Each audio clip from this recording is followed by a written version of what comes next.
দয়া করে full video দেখুন। ফুল ভিডিও না দেখলে বুঝতে পারবেন না। কোরআনে কি কোনো আয়াত আছে মাজারে গিয়ে সিজদা করো এবং তাদের কাছ থেকে কিছু চাও? চলুন এই ভিডিওর মধ্যে আমরা সেটা জেনে নেব। আজকের এই ভিডিওতে খুবই গুরুত্বপূর্ণ কথা আমরা বলতে চলেছি কোরআন ও হাদিস থেকে। ১. শুধু আল্লাহকেই ডাকতে হবে। সূরা আল জিন আয়াত 18। আর নিশ্চয়ই মসজিদগুলো আল্লাহর জন্য, তোমরা আল্লাহর সাথে কাউকে ডাকো না।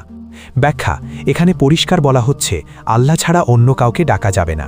মাজারে গিয়ে মৃত ব্যক্তিকে ডাকা এই নির্দেশনার বিরুদ্ধে যায়। ২. আল্লাহ ছাড়া কেউ উপকার বা ক্ষতি করতে পারে না। সূরা ইউনুস আয়াত ১০৬। তুমি আল্লাহ ছাড়া এমন কাউকে ডাকো না যে তোমার উপকার বা ক্ষতি করতে পারে না। ব্যাখ্যা: মৃত মানুষ মাজারে যাদের কবর নিজেরাও কিছু করতে পারে না, তাহলে তাদের কাছে চাওয়া কোরআনের বিরোধী। ৩. ইবাদত শুধু আল্লাহর জন্য। সূরা ফাতিহা আয়াত ৫।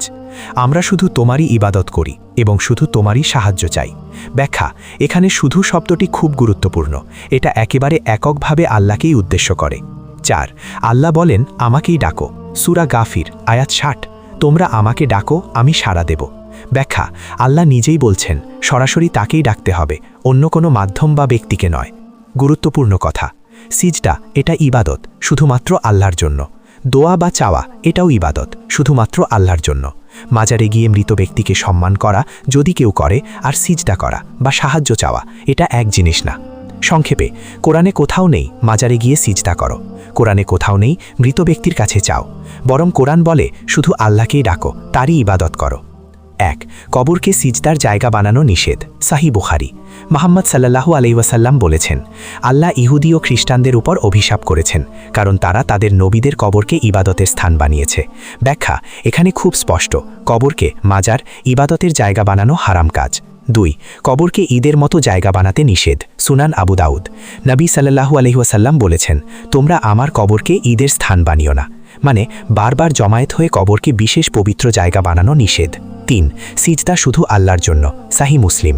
নবী সাল্লাল্লাহু আলাইহি ওয়াসাল্লাম বলেছেন, যদি আমি কাউকে আদেশ দিতাম কাউকে সিজদা করতে, তাহলে স্ত্রীকে বলতাম স্বামীকে সিজদা করতে, কিন্তু আসলে সিজদা করা যায় না, শুধু আল্লাহর জন্যই। ব্যাখ্যা: এটা বুঝিয়ে দেয় কোনো মানুষ, কবর, মাজার কাউকেই সিজদা করা যাবে না। ৪. দোয়া বা চাওয়া শুধু আল্লাহর কাছেই। জামি আত তিরমিজি। নবী সাল্লাল্লাহু আলাইহি ওয়াসাল্লাম বলেছেন, যখন তুমি কিছু চাইবে আল্লাহর কাছেই চাও। ব্যাখ্যা: মাজারে গিয়ে মৃত ব্যক্তির কাছে চাওয়া এই হাদিসের বিপরীত। খুব গুরুত্বপূর্ণ সতর্কতা। মুহাম্মদ সাল্লাল্লাহু আলাইহি ওয়াসাল্লাম শেষ সময়ে বলেছেন, তোমরা আমার কবরকে মূর্তি বানিয়ে ফেলো না, অর্থাৎ কবরকে এমনভাবে সম্মান বা ব্যবহার করা যাবে না যেন সেটা ইবাদতের কেন্দ্র হয়ে যায়।